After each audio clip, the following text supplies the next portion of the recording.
show you a video clip. And what I want to talk about is about a few reflections on the processes of collective creation, about collectivity and the practices that we have with imprisoned women in the jail of Santa Marta, but not only about talking about building community, but also about building identity and how building community and identity are interlinked. And this has to do with a knowledge, a feminist knowledge that we create. And how do we create this feminist knowledge?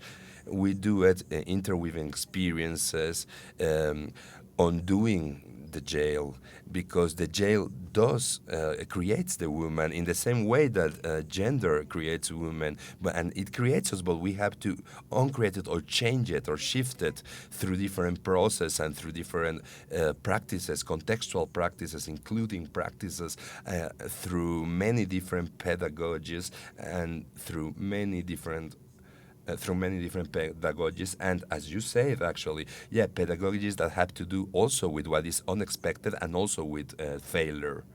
So I want to talk to you about what it meant to go to the jail, Santa Marta, every Monday and to face the pain, the checkpoints.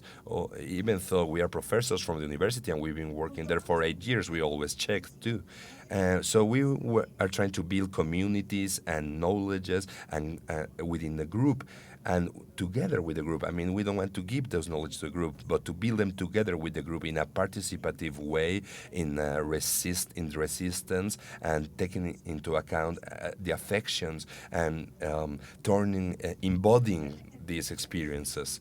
Santa Marta Acatitla, it's a jail, it's a prison, and all the discriminatory processes that we may think about are there. These are women who are imprisoned, who are poor, some of them are indigenous, some of them don't even speak Spanish, and their judicial processes are very perverse.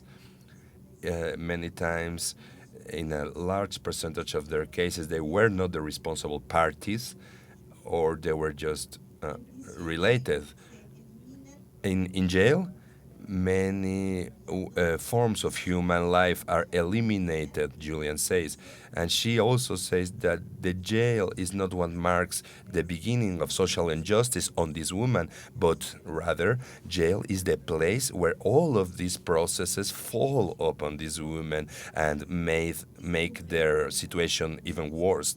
The people in the jail of Santa Marta say, we are being judged without being known if we are innocent or guilty. I came here to jail because of love. I gave my love to a man. I thought that I loved him and he wouldn't make me bleed. Can you see all the process of violence, of invisibilization that we have just in these words? Another woman in jail. When you are in jail, your family and all people think that you are dead, and that's not true. We are not dead, and what we are trying to prove when we write, when we paint, when we make drawings or collages, or we want to express ourselves. We want them to know that we are here and that we are alive. What would happen, we ask ourselves, if we made it relevant? I mean, if we made relevant the collaboration and the context that we have when we work together with these women prisoners, and this project, Women's in Spiral Perspective of Gender Perspectives within the criminal system, has allowed us to make many different sketches and proposals, and this is what I'm talking about now.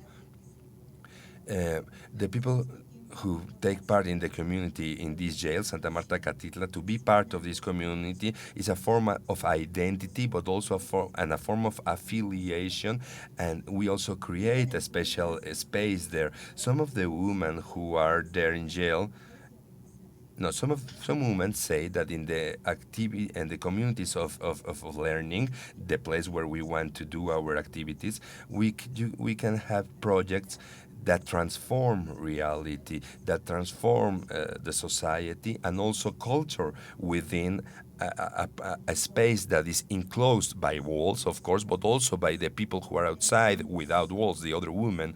So we interweave all this, we tattoo our bodies. I want to ask you right now to see these images, just to see these images that follow now.